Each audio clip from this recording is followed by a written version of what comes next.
Je rêvais de le faire. Le micro, la barre ici, la barre pour le doublage. Et je sais pas, j'aurais pas été un bon doubleur de toute façon. J'aurais passé mon temps à gueuler et serait saturé dans les consoles, je me serais fait jeter. Je sens que ça va être grandiose. Ça va être grandiose cette vidéo de dimanche. Vous connaissez les films de James Bond où pour rentrer quelque part, il faut mettre son petit doigt. Et bien voilà, c'est parti, empreinte digitale. Let's go. Go. Ouvre-toi Sésame. Bonjour, bienvenue sur ma chaîne YouTube PP World. On va dans quelques instants visiter des studios extraordinaires. Des studios dans lesquels on fabrique des bandes son Dolby Atmos. Vous allez tout savoir et vous allez halluciner. C'est ici que ça se passe. Au menu de cette vidéo, vous allez avoir l'interview d'un des meilleurs ingénieurs du son qui va tout vous dire sur la façon dont il s'y prend justement pour mixer un film en Dolby Atmos. Et j'ai capté justement en 3D binaural son travail, donc ça sera de l'immersion complète, vous n'aurez plus qu'à mettre un casque sur les oreilles et vous écouterez les effets Dolby Atmos qu'il conçoit ici dans ce studio. Après, vous aurez les coulisses exceptionnelles du doublage voix, vous savez, ce doublage incroyable quand vous avez des acteurs qui sont comme ça agrippés à une barre, qui voient un texte défiler à l'écran. Vous saurez comment est-ce qu'on fait ce doublage voix avec des tas d'anecdotes. Encore après, vous aurez deux interviews. L'interview du Big Boss de Dolby et l'interview d'Anaïs de Dolby qui vont donner encore des informations complémentaires sur le mixage en Dolby Atmos pour le cinéma. Et bien sûr, des tas d'images, images sur le matériel, des tas de petits trucs comme ça, des coulisses. C'est le but de cette vidéo. Profitez-en, c'est parti, on y va. Accrochez-vous. Ça y est, l'heure est venue. On va pénétrer dans un studio de mixage Dolby Atmos. Alors tenez-vous bien, ça va être assez impressionnant. Regardez, je le fais avec beaucoup de cérémonial. Regardez un peu. Regardez la taille, vous allez voir un petit peu le matos, avec déjà un joli bipède qu'on va interviewer dans quelques instants, qui est en action, ici. Donc on va vous expliquer tout ce qui est devant vous. Quelle belle entrée en matière! Incroyable. Et si je pousse tous les boutons comme ça va faire quoi exactement? Bonjour! Bonjour, je m'appelle Marc Douane. Et tu es une superstar, parce que j'ai entendu parler de toi avant même de venir ici. Non. Et je me suis dit, ce mec est une des grandes superstars françaises du mixage. C'est quoi ton taf exactement? Ils sont à l'écran, les stars. C'est quoi ton taf ici, Marc? On mélange tout. On mélange les sons du direct, du tournage, les voix, les ambiances, les effets, les musiques. On mélange tout ça, on le met en espace, etc. Et après, on le sort pour les copies. Donc tu reçois en quelque sorte des sons. On reçoit tous les sons. Ouais. Tous les sons, c'est-à-dire la musique, les voix. Ouais. Et tu reçois combien de pistes? Parce que les gens se demandent, mais quand on voit tout ça, tu travailles sur combien de pistes en général, en moyenne? Mais ça dépend des films. Hein. Là, celui-là, il y en a beaucoup parce qu'il y a de l'atmos et que ça prend beaucoup de place. Mais je sais pas, il y en a 600, je sais pas, un truc comme ça. Pardon? 600-700. Tu répètes fort. 600-700. Tu vois, 600-700. Oui, mais c'est groupé par famille et par... Est-ce que tu peux nous expliquer ça justement? Parce qu'il y a des gens qui pensent en effet qu'on mixe avec 32 voix, 48 voix, 10 objets. Oui. Comment ça se passe hors Atmos déjà? Explique-moi. Hors Atmos, tu as la famille des sons, tu as les paroles tout en haut du tournage qui sont montées par une monteuse parole. Après, il y a des post-synchro qu'on enregistre quand on refait des voix. Après, il y a des bruitages qu'on enregistre aussi avec un bruiteur. Voilà, toutes les pistes de bruitage là. Et après, on a toutes les ambiances. Et après, on a tous les effets. Et après, on a plein de pistes en plus parce que c'est de l'Atmos. Et c'est ce qu'on appelle les objets avec un déplacement horizontal et vertical de l'Atmos. Et est-ce que ça a un rapport avec cette chose-là? Oui, ça c'est la machine de chez Monsieur Dolby qui est derrière. C'est quand même une vidéo hollywoodienne qu'on fait à Paris, avec tout un staff, sûr, avec tout le monde. Vous ne vous rendez même pas compte de ce qu'on vous propose aujourd'hui. Oui, bien sûr. Ça m'a coûté, hein, Marc. Alors là, donc tu as tous tes sons. Et après, tu utilises la machine infernale. Oui, la machine infernale. Dominique, elle est infernale? Oh, pas du tout. Donc c'est cette machine où on voit le rangement des pistes sur ce qu'on appelle les beds, c'est les stems 7-1-2, de paroles, bruitage, ambiance, effet, et après on voit tous les objets mono. Ça c'est les enceintes de notre studio, ça c'est les sorties 7-1-2, et là on voit tous les objets qui bougent quand on fait bouger les objets. Qui se déplacent. Voilà. Ok. Alors on a oublié la machine des musiques aussi qui est là. Alors la machine des musiques. Voilà. Donc là, on a mis les musiques à part, sinon ça ne rentrait pas, c'était un peu au chausse-pied. Donc on a toutes les pistes de musique qui, là, l'avantage, sont fournies, prise de son symphonique en 5.1 et toute la musique électronique en stéréo. Comme ça, on peut mixer, comme ils ont fait dans Gravity, on peut mixer la musique en Atmos. Quand toi, tu travailles comme ça ici, tu reçois donc les éléments, et tu reçois les éléments, combien de temps cela va te prendre pour faire par exemple le mixage intégral de ce film en particulier? Tu passes combien de temps? Non mais des films comme ça devrait être, c'est 5 ou 6 semaines, mais comme là on prémixe beaucoup de choses dans les petits studios en Atmos aussi. On prépare les paroles avant, on prépare les effets avant. On fait un tas de choses qui peuvent être faites dans les petits. Comme ça, après, quand on arrive ici, on peut mixer en énergie et tout est un peu en place. Sinon, ça serait un peu dantesque. Tu veux repartir à ta table, Marc, parce que c'est pas possible. J'ai la question qui tue, parce que les gens qui nous regardent actuellement, ben oui, ils vont au cinéma et ils ont en même temps des systèmes à la maison. Quelle est la différence entre le mixage que tu fais ici, donc c'est pour les salles de ciné ce que tu fais ici, Marc, et quelle est la différence technique entre ça et ce que les gens peuvent avoir sur un Blu-ray disc Ultra HD ou bien sur iTunes? Quelle est la différence technique? En fait, ils verront la même chose, mais ça sera réinterprété en fonction du nombre d'enceintes qu'ils auront chez eux. La différence, c'est la réinterprétation de ton travail pour la version domestique du Dolby, c'est ça? Exactement, ouais. Après, on va sûrement la remasteriser peut-être pour qu'il n'y ait pas autant de dynamique. Après, les Américains, ils s'en foutent, ils le font. Donc, on passe longtemps à baisser, à monter le volume. C'est-à-dire que sur les mix Blu-ray, ils laissent, une fois qu'on met les voix à niveau, les effets, ils sont 6 dB au-dessus et du coup, les voisins, ils viennent, je pense. Marc! Oui! Marc! J'aime ces zooms! Non, mais c'est même pas un zoom, c'est moi qui m'approche de toi, c'est pire. Est-ce que tu as des anecdotes que tu peux me raconter sur le mixage, des trucs où tu t'es dit, je vais pas y arriver, j'en trop, c'est pas possible, qui c'est qui m'a fourni ces éléments de... Est-ce que tu as eu des anecdotes, sans me donner le nom des films, ou des trucs, tu as dit... Question de merde! Mais complètement! Tu veux que je balance des noms, c'est ça? Non, je t'ai dit justement que je voulais pas le nom des films. Est-ce que tu as des moments où tu as dit, là je vais pas y arriver, parce que les éléments de base qu'on t'a fournis ne permettent pas de travailler correctement pour mixer ton film? Tu t'en sors toujours, on a des gens qui travaillent très bien. Non. Quelle langue de bois! Mais non, mais s'il manque des trucs, c'est pas grave, on les refait. Là, on est vraiment coincé, c'est quand tu as des conditions de tournage qui sont dures et parfois tu as des directs très très durs. Je pense que ces plans sont très très serrés, non? It is possible. Marc, quand tu travailles avec une pièce de son classique qui n'est pas Dolby Atmos, est-ce que quand tu passes en Dolby Atmos, la somme de travail est beaucoup plus importante ou malgré tout, ça reste quelque chose d'acceptable? On a quantifié qu'environ c'est 25% de temps en plus à peu près. Donc c'est long en fait de choisir, de créer les espaces en 7.1, de créer les stems. Marc, les stems c'est quoi? Les stems c'est les familles de sons où on range les paroles déjà dans un stem 7.1.2, les bruitages dans un stem 7.1.2, les ambiances, les effets, etc. Et après quand il y a des choses qu'on veut vraiment faire bouger dynamiquement dans l'espace, on utilise des pistes objets en plus. Marc! Oui! C'est moi? Tu me vois bien là? Ce bras qui est foufou en fait. Marc, toi qui passes ton temps à manipuler les sons avec ce type de matos, Atmos et autres, est-ce que tu penses qu'on est arrivé à un sommet technique, un plateau, où tu penses qu'il y a encore de la marge de manœuvre pour mixer des pistes son pour les salles Dolby Cinéma et autres? Déjà, la barre, elle est bien haute. On peut faire plein de choses. Vraiment, en Atmos, il y a une vraie évolution.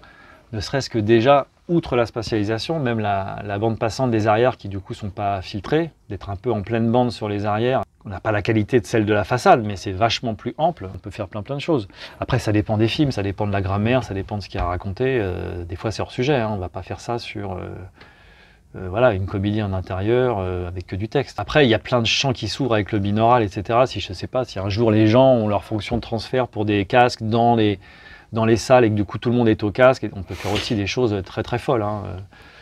J'ai entendu des versions de Mad Max comme ça en binaural avec les systèmes là, c'est assez fou. Hein. Donc c'est un autre champ. Après, les petits écouteurs vont pas aussi loin dans la sensation physique que des grosses enceintes de salle, mais là, on peut faire beaucoup de choses déjà. Quand tu travailles là, les questions que se posent les gens, parce qu'on les entend parler de quantification binaire, 16 bits, 24 bits, 192 kHz, tu travailles en quoi là? On est en 24-48. Tu es en 24-48 directement. Ouais. Après, c'est toujours un débat de monter les fréquences, etc. Mais enfin, physiquement, il y a quand même une limite. On est déjà pas mal avec ces fréquences-là. Marc, le matériel que tu as devant toi, tu travailles dessus depuis quand? Depuis combien de temps à peu près? Qu'on a commencé à acheter des S6 depuis, je sais pas, 6 ans. On montre la S6. La S6, elle est là, voilà. Avec 24 faders. Alors, les faders, t'expliques, voilà. Voilà. Il va vous montrer, Marc, le fader. Voilà, il y a des volumes, hein, voilà, il y a des traitements dessus. Après, on peut, sur des stems d'effets qui sont plus complexes, on peut éclater et du coup, on voit les sons qui passent, ce que n'importe quelle autre console n'arrivait pas à faire avant. Et maintenant, on voit les sons sur la console pour mixer. Voilà, quand ça défile, on voit les sons qui passent, quoi.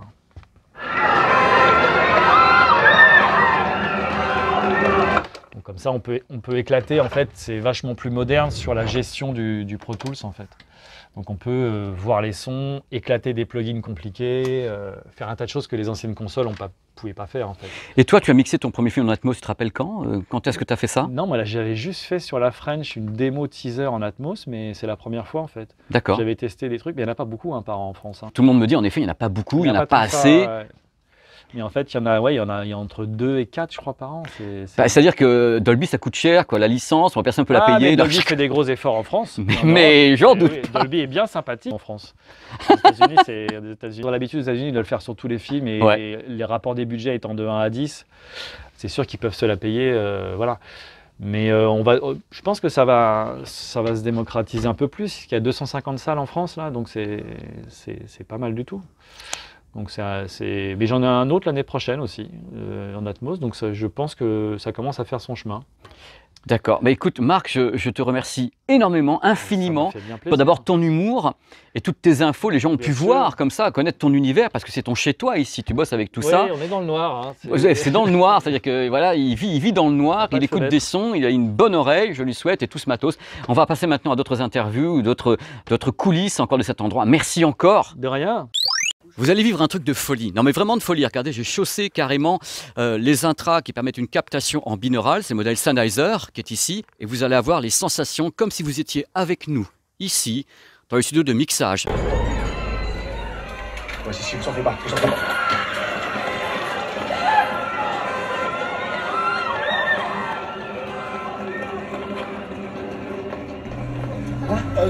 Je vois plus rien. Je vois plus rien. Un toute unité, un tous en brigade nord, je répète, un tous en brigade nord.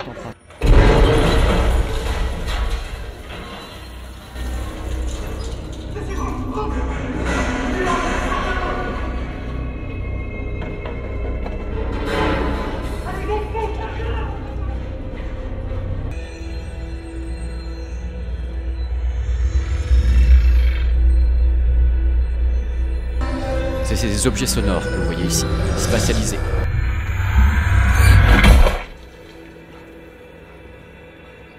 Oh là, mais qu'est-ce que c'est beau, mais j'ai pas tout vu. Il paraît qu'il y a un truc incroyable, un rack pour le son, pour les enceintes, à l'intérieur de... Voilà, oh là là, mais c'est les coulisses de chez Coulisses là. Hein. Ah bah voilà, je le vois. Voici le rack d'amplification des enceintes de la salle cinéma. Ça, c'est pour l'alimentation des enceintes qui sont les enceintes surround au plafond, mais elles sont actives.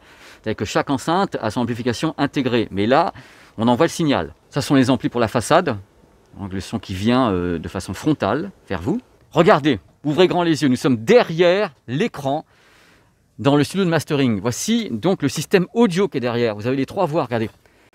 Ici en frontal et là-bas. Et là, vous avez les caissons de grave, essayez de ne pas tomber.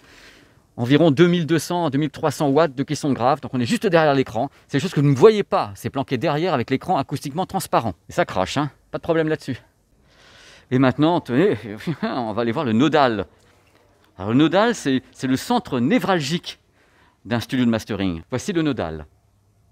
Ça, c'est climatisé et sécurisé. C'est-à-dire qu'il faut vraiment ne montrez pas de blanche pour entrer, parce que ici, on stocke les masters de films qui sont en général pas sortis ou autres, ou en cours de travail.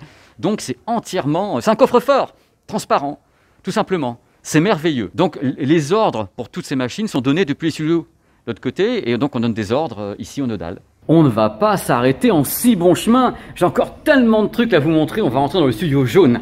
Il y a une surprise dans le studio jaune. Hop, c'est parti. Voilà, la surprise est là. Regardez un peu comme c'est beau. Oh là là, mais quel beau studio. Encore un beau studio, mais il est tout petit ce studio. Voici un pipette charmant. Salut François. Salut Pépé. Comment ça va? Bah ça va très bien. Ben, regarde un petit peu ici ce studio. Qu'est-ce qu'on y fait ici, François? On y fait plein de choses. On y fait la préparation des éléments du studio que tu as vu tout à l'heure. Ouais. Donc on reçoit des éléments un petit peu de partout, du tournage, de tout un tas de fixes, etc. On assemble tout ça. On le monte, on le nettoie, on fait un truc bien propre. Qu'est-ce que tu appelles nettoyer? C'est-à-dire tu égalises Ouais, on égalise, on remet les choses en place, on choisit la bonne prise qu'on va utiliser. Ouais. Et puis après, on prépare un pré-mix. Donc un pré-mix, c'est-à-dire qu'on prépare le mix. Voilà, ça, le pré-mix. On pré-mâche le travail pour le magnifique gars que tu as vu. Ouais. Et on le fait tout le boulot, en fait. Finalement, il lui reste pas grand-chose à faire. Ça lui fera plaisir. Il pose son nom, en fait, c'est tout. Alors, le truc, ici, vous avez combien de studios de ce type pour préparer un gros mixage? Donc, c'est les pré-mix et le doublage. Vous avez combien ici? Alors, on a trois exactement les mêmes. En gros, nous, on fait vraiment la partie prestation technique, si tu veux, vraiment assembler les éléments, les nettoyer, remettre en phase, tout un petit détail comme ça, très particulier, très technique. Et Marc, lui, va se concentrer sur la partie vraiment artistique. C'est un artiste avant tout.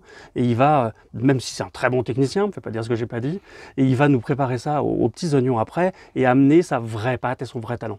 Tu m'expliques ce que vous faites pour le doublage ici, c'est-à-dire que tu envoies sur l'écran ici des images. Et comment et le doublage se fait donc là, derrière, avec les micros. C'est donc un studio qui sert au doublage. Les acteurs viennent ici, les doubleurs. Exactement. Alors on a 3 personnes généralement qui ont vraiment des rôles importants dans la configuration doublage. On a l'ingénieur du son, bien évidemment, technicien qui est devant la console. On a un directeur artistique qui se met soit là, soit derrière ici, qui lui va encadrer, qui va être le chef du plateau. On appelle ça d'ailleurs un directeur de plateau. Et après, on a le comédien, le ou les comédiens. Alors là, on est en position Covid, hein, comme tu peux le voir. Oui, oui. Donc, pas de barre de doublage parce que des éléments de sécurité et sanitaire. On a 1 ou 2 comédiens qui se mettent là et qui parlent à ce beau micro. On lui projette sur l'écran la vidéo du programme que l'on est en train de préparer, avec une bande rythmo, ce qu'on appelle une bande rythmo. Donc c'est une bande rythmo, je ne sais pas si tu vois, c'est ce texte. C'est ce ruban avec ce qui est écrit et puis avec les barres de rythme. Alors il y a les barres de rythme, il y a les intentions aussi. Est-ce que on va rigoler, quel type d'intention le comédien va mettre sur la vidéo, sur le doublage qu'il est en train de faire.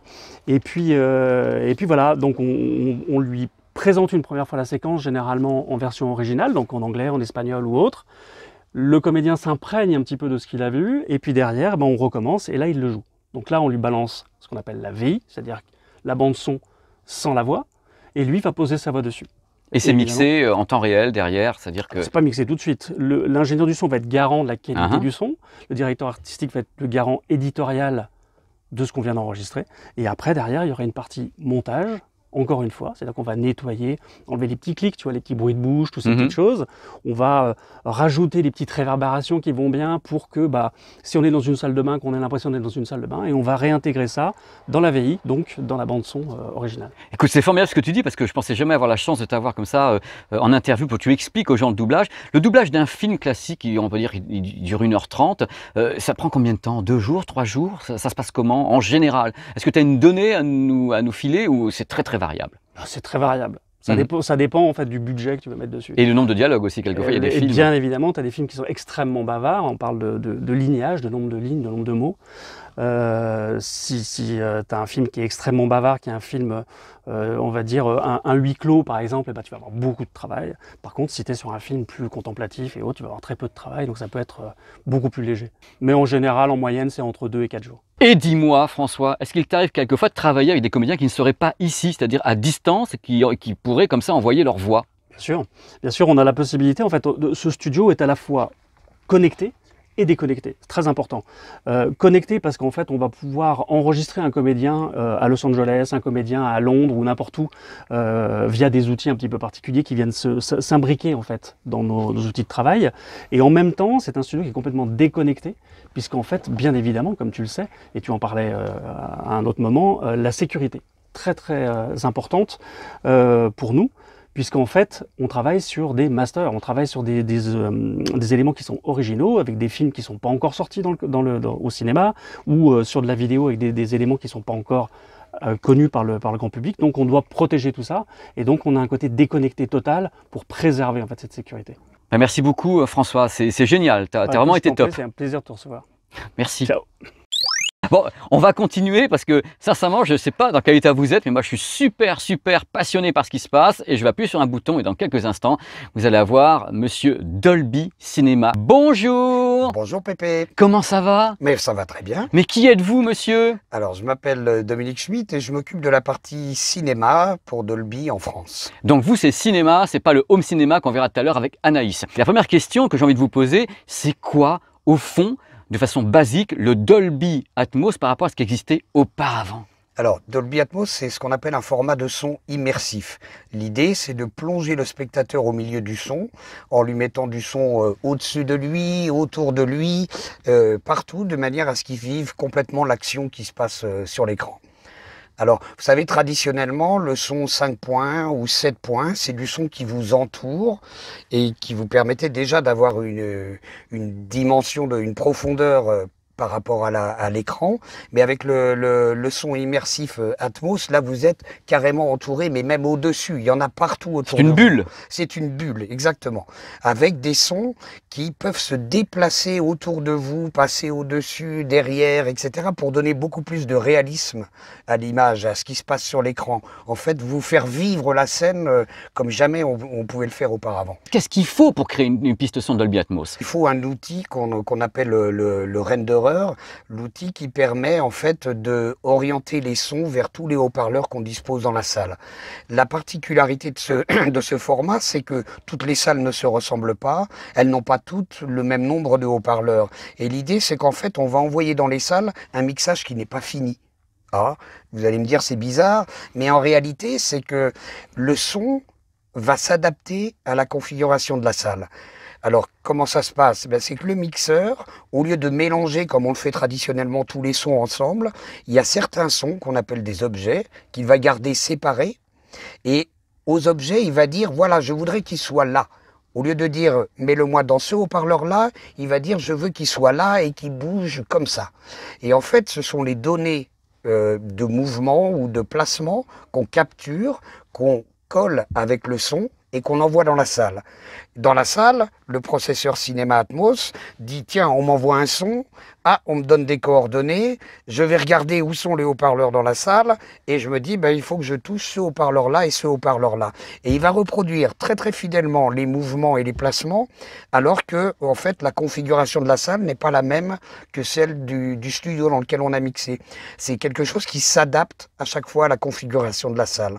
Donc évidemment, il faut avoir, et la salle, elle doit être équipée de la technologie Dolby, le processeur qui est capable d'interpréter toutes ces données. Est-ce que c'est facile pour une salle cinéma d'utiliser le Dolby Atmos? Comment ça se passe exactement? Vous envoyez quoi? Quel type de fichier? Alors, traditionnellement, dans les salles, pour toutes les salles numériques maintenant, on envoie ce qu'on appelle un DCP, Digital Cinema Package, qui est en fait un disque dur ou un fichier qui comprend les images et le son. Avec le Dolby Atmos, on utilise comme d'habitude un DCP traditionnel avec du son 5 points ou 7 points, mais en plus il y a un fichier auxiliaire qui est lui-même le fichier Atmos. Et quand on joue le film dans la salle, en fait, si il y a un processeur Dolby Atmos, il va automatiquement détecter que ce disque contient un fichier Atmos et hop, il va basculer tout seul en Atmos et reproduire l'Atmos. Si la salle n'est pas équipée de processeur Atmos, elle va lire traditionnellement les pistes 5 points ou 7 points qui sont sur le disque. Puis c'est forcément important pour un distributeur de films de se dire que ce qu'il a produit pourra être lu dans toutes les salles du monde. Hein, c'est essentiel. Quelles sont les limites au niveau du nombre d'haut-parleurs et autres dans les salles de cinéma qui sont donc libellées Dolby Cinema? Vous avez une limite comme ça de nombre d'objets sonores et autres? Alors, les salles Dolby Atmos, voilà, on a conçu notre technologie en se disant que au maximum on irait jusqu'à 64 haut-parleurs dans la salle. Il se trouve que ça fait un nombre impressionnant de haut-parleurs et ça couvre toutes les configurations de salles. Donc, mais il y a des salles plus petites qui n'auront que 30 ou 32 haut-parleurs et d'autres salles arriveront jusqu'à 64. Et comme c'est adaptatif, n'importe comment, ça sera géré, le processeur Absolument. saura s'il y a 32, 64, et le nombre d'objets sonores, c'est 2 fois 64 maximum, c'est ça, un objet sonore? Alors, c'est 2 fois 64, oui, ça fait 128. 128 sources son qu'on peut envoyer, contenir dans le fichier son. Mais notre technologie n'est pas basée que sur l'objet.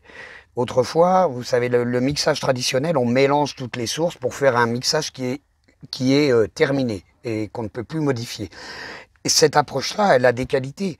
Donc, on a ajouté à cette approche traditionnelle les objets. Donc, en fait, un mixage Dolby Atmos, il comprend ce qu'on appelle des beds. Beds, ce sont des sons qui sont mixés définitivement et de manière immodifiable dans le mixage. Et puis, on ajoute des objets, ce sont tous les sons qu'on va vouloir déplacer ou placer finement dans la salle. Et une chose qui est importante, c'est quand je dis on mixe définitivement des sons dans un bed, ce bed, c'est pas seulement ce qui est autour de vous, comme c'est traditionnellement dans le 5.1 ou 7.1, il y a aussi ce qu'on appelle un bed stéréo, c'est-à-dire une paire de plafonds. Tous les haut-parleurs de plafond vont travailler ensemble de manière à former un top gauche et top droit. Et on peut déjà utiliser, sans faire d'objet, on peut déjà utiliser ces tops pour ajouter de l'immersion. Donc c'est très utilisé pour la musique, c'est très utilisé pour les réverbérations, c'est beaucoup utilisé dans un tas de cas. Donc quand on mixe en Atmos, on n'est pas obligé de coller les objets dans tous les sens. On peut simplement déjà, rien qu'avec les beds, parce qu'on a cette paire stéréo qui couvre tout le plafond, on a déjà une dimension supérieure. Et en plus, en utilisant des objets soigneusement sélectionnés, on va donner cette dimension, ce mouvement qui participe à l'immersion et au réalisme de la scène. Alors, c'est formidable ce que vous me dites. Moi, j'ai une petite question subsidiaire qui va, voilà, c'est parce que j'ai envie de la poser. Est-ce que, après l'Atmos, Dolby a d'autres projets ou est-ce qu'on est arrivé à un plateau avec l'Atmos? Ah, on est arrivé à quelque chose dont on n'a pas encore fait le tour. Donc, je ne peux pas vous dire ce qu'on fera plus tard parce qu'aujourd'hui, on n'a pas encore totalement exploité toutes les possibilités qu'offre cette technologie. Écoutez, vous êtes vraiment formidable. Je vous remercie infiniment pour votre rapport à cette vidéo. C'est super. Tout à l'heure, on parlera justement de la partie home cinéma avec Anaïs. Merci encore. Merci beaucoup. Je vous en prie. Merci. Mais bonjour Anaïs. Bonjour Pépé. Comment ça va Anaïs? Très bien, merci. Bah, c'est super. Tu peux te présenter à nouveau pour les gens qui ne te connaîtraient pas, Anaïs, s'il te plaît? Alors moi je travaille chez Dolby et je m'occupe du home entertainment, tout ce qui se passe après le cinéma. Alors justement, c'est très bien que tu sois là, je suis très content, puisque les gens ont certainement la question suivante. Quand on va au cinéma, on est habitué, tu sais, à Dolby, au tourbillon, je le refais, tu vois, au tourbillon de son au-dessus de nos têtes. On est à la maison, est-ce que Dolby permet justement de retrouver toutes ces sensations qu'on a au cinéma, ou c'est un peu réduit, voire beaucoup? On peut retrouver les mêmes sensations qu'au cinéma parce que le système Atmos est conçu pour s'adapter à la pièce dans laquelle vous écoutez et au matériel sur lequel vous écoutez. Donc selon la façon dont vous allez être équipé, avec plus ou moins d'enceintes, avec des barres de son, etc. et une plus ou moins grande pièce, vous allez avoir les sensations qui se rapprochent de ce que vous avez pu entendre en salle de cinéma. Ce qui signifie, pour que les gens comprennent bien, à la maison, si on achète un ampli, il faut que l'ampli soit bien sûr labellisé, enfin libellé Dolby Atmos. Oui. Ça veut dire qu'il est combien de canaux minimum, de 5.1, 7.1? Ça peut aller jusqu'où ça comme ça? On peut aller loin, non? Alors pour l'expérience minimum en canaux discrets, c'est avec 5.1.2, donc avec 2 pour la hauteur. On peut également avoir des arrières qui sont virtuelles, mais là on rentre dans d'autres subtilités d'algorithmes qui vont virtualiser des canaux, mais je dirais que 5.1.2 ça reste la base. Et il y a des barres de son aussi qui peuvent permettre de reproduire ça sans avoir à brancher des enceintes à l'arrière. Donc c'est très flexible et c'est vrai qu'on peut s'y perdre entre le nombre de canaux et ce que va contenir la bande son. Mais il y a eu beaucoup de développement autour de l'immersif, de l'audio immersif, pour permettre d'aller vers la simplicité des installations. Alors évidemment, on a commencé par des installations où, pour avoir l'élévation, donc la sensation de hauteur, on allait installer des enceintes au plafond. Évidemment, ça, c'est pas pérenne et c'est pas pour tout le monde. Donc la première chose qui a été mise en place, c'est la réflexion au plafond, donc des enceintes qui réfléchissent le son au plafond. Et ça, on a pu l'intégrer aussi dans des barres de son, puisqu'avant c'était un module qu'on posait sur son enceinte avant qui allait réfléchir au plafond. Maintenant, tout est intégré dans une barre de son. On peut également réfléchir le son sur les côtés pour donner l'impression qu'il vient de derrière.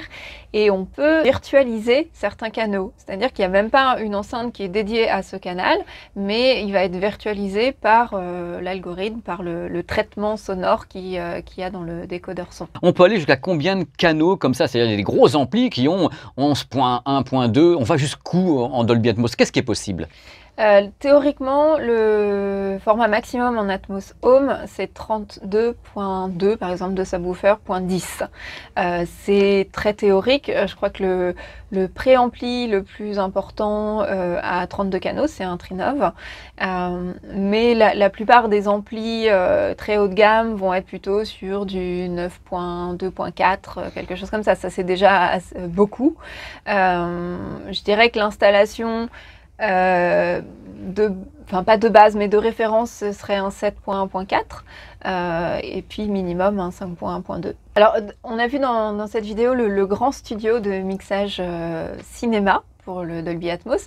Donc là, le mixage qui est fait dans ce grand studio est ensuite passé dans le plus petit qu'on a vu avec François et on va vérifier que ça se transpose correctement au niveau des mouvements, des objets, de l'intelligibilité de la parole, éventuellement faire des petits ajustements de niveau et puis peut-être de mouvements d'objets s'il y a besoin. En général, ça se transpose très bien et à partir de ça, on sort le master qui va servir ensuite aux plateformes de streaming, au Blu-ray et aux chaînes de télévision. Que beaucoup de gens se posent des questions sur la façon dont Netflix travaille l'Atmos par rapport justement à un Blu-ray disc Ultra HD 4K. Même chose pour iTunes, on trouve maintenant le Dolby Atmos partout. Est-ce qu'il y a des différences de traitement et de qualité audio? En fait, le master, qu'on aille vers un Blu-ray ou vers du streaming, le master va être le même. Donc, on va avoir un master au Atmos avec la pleine qualité. Et ensuite, il va y avoir un encodage qui va être différent. Donc, sur le Blu-ray, on est en général sur du Dolby True HD, qui est ce qu'on appelle du lossless, du sans perte. C'est-à-dire que l'encodage va normalement ne pas créer de déperdition audible. Et ça veut dire aussi que c'est un flux qui va être très lourd, donc on ne peut pas le streamer. Et c'est pour ça que les plateformes de streaming utilisent d'autres codecs, d'autres formats, comme le Dolby Digital Plus, c'est ce qu'on trouve sur l'Apple TV ou sur Netflix, qui vont encoder de façon plus efficace, donc compresser et réduire le volume du flux. Je sais, tout ce que tu me dis, Anaïs, c'est magnifique, mais moi, quand j'ai connu les débuts justement du Dolby Atmos sur Netflix, j'ai l'impression quand même que le signal était très très étriqué, et ça s'est un petit peu amélioré. Est-ce que tu as des infos, toi, là-dessus? Est-ce qu'ils ont monté un petit peu le débit ou Il y a une communication de Netflix il y a quelques temps, comme quoi ils avaient monté les débits du Dolby Digital Plus Atmos, donc on est à plus de 700 kilobits par seconde. Il faut savoir qu'avec un Dolby Atmos, on peut descendre par exemple à 448, donc on a quand même un delta au niveau des informations. Il n'y a pas de magie comme quoi on va faire disparaître des informations. Moi je croyais, moi. Il y a forcément des choses qui vont être plus ou moins perceptibles, mais il faut savoir que quand on crée un codec, ils sont évalués selon des échelles qui sont normées, définies, et il y a des qualités, des seuils de qualité, et on n'est jamais descendu en dessous de la qualité qu'on appelle good. Après, on peut monter à very good, etc.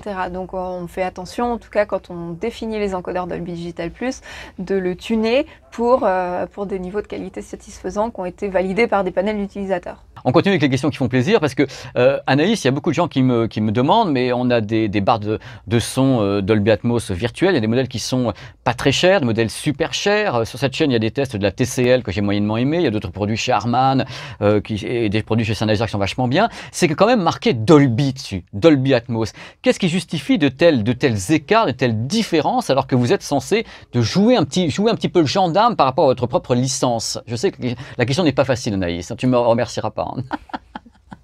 C'est vrai, c'est pas une question facile parce qu'il y a vraiment beaucoup de dimensions à prendre en compte.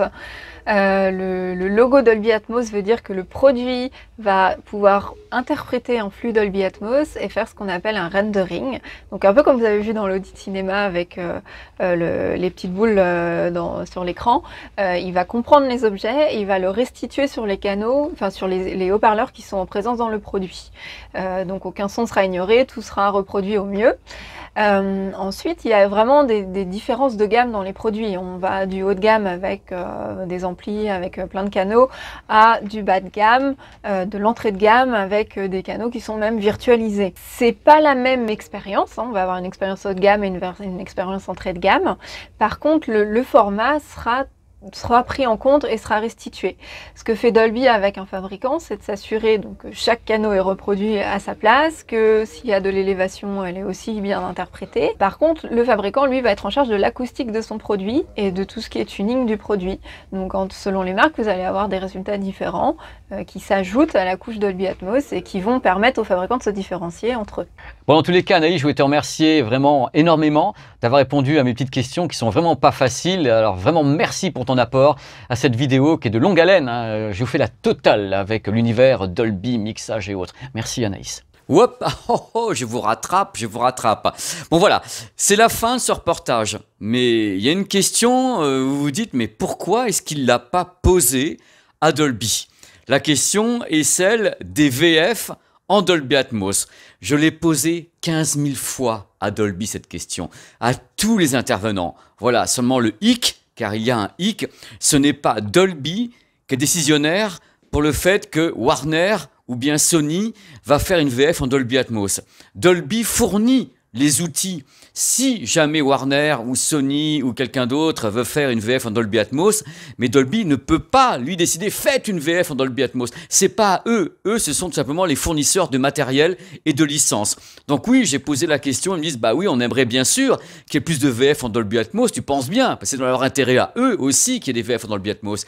Mais ce sont les éditeurs qui ont la clé des VF en Dolby Atmos. Donc moi, ce que je vais essayer de faire, c'est d'essayer sûrement d'aller questionner les éditeurs pour savoir pourquoi est-ce qu'il n'y a pas assez, justement, de VF en Dolby Atmos. Ça commence un petit peu à arriver, justement. Mais quand on sait ce qui se passe, justement, avec Netflix, Apple TV+, avec Disney+, maintenant, il faut, justement, beaucoup de VF en Dolby Atmos, puisque ces plateformes de streaming deviennent gigantesques. Même chose pour le cinéma et autres.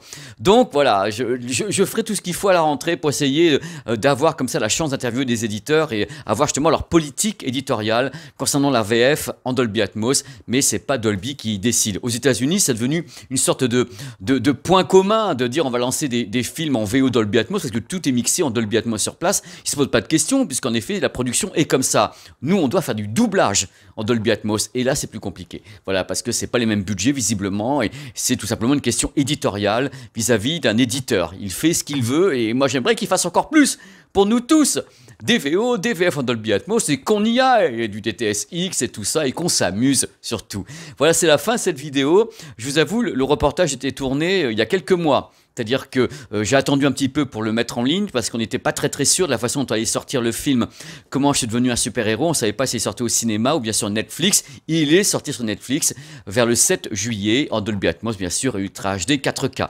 Donc voilà, j'ai attendu un petit peu pour mettre la vidéo en ligne et comme ça vous avez les informations. On a pu comme ça essayer de faire le tour, avoir tous les points. Comment est-ce qu'on mixe en Dolby Atmos, comment on fait un doublage et après comment on le retranscrit dans la salle de cinéma ainsi que chez soi. J'ai tenté de faire au mieux dans ce reportage. Je remercie infiniment tous les intervenants parce que vraiment je sais que mes questions quelquefois c'est oulala, je suis très insolent, mais j'ai tellement envie de savoir, je suis tellement passionné que quelquefois ma fougue ressemble à de l'insolence, voire des insultes quelquefois, parce que je rêve de savoir les choses, tout simplement, c'est pas plus compliqué. Il y aura d'autres petites vidéos du dimanche pendant l'été, mais globalement j'ai les mollos pour me reposer un petit peu et on va remettre la gomme comme c'est pas possible à la rentrée. J'ai déjà une liste de matériel à tester et de reportages, c'est oufissime, dont un reportage sur DTS, parce que ça fait plusieurs mois que je travaille justement sur ce reportage, et DTS aura des annonces à faire, mais pas avant la rentrée, donc j'ai pas pu faire la vidéo sur DTS avant toutes les vidéos Dolby, parce qu'ils n'étaient pas prêts. Mais j'espère que DTS aura des belles annonces que je ne connais pas, hein. Pour une fois c'est vrai, je ne sais pas ce qu'ils vont annoncer, je me doute un peu, enfin, je me doute, mais je ne peux pas vous le dire, si je me gourre, j'aurais l'air voilà, d'une nouille, ça ne sera pas une nouveauté. Allez, ciao, et portez-vous le mieux du monde. Prenez soin de vous et des gens que vous aimez, ça c'est important. Allez, à bientôt sur la chaîne. N'hésitez pas à en parler autour de vous de cette chaîne parce qu'il n'y a pas de promotion. La seule promotion, c'est vous. Voilà, personne d'autre. Allez, je vous embrasse. Non, ça disparaît complètement, elle ne le voit même pas. Elle ne le voit même pas. C'est obligé d'être malade. Pourquoi les youtubeurs font toujours des trucs comme ça? Studio jaune. Alors, c'est pas les mêmes lumières que tout à l'heure.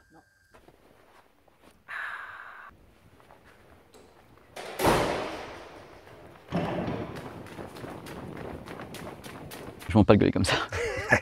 On va pas s'arrêter là, hein.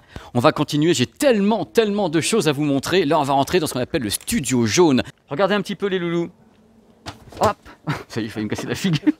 Voici le rack d'amplification des enceintes de la salle cinéma.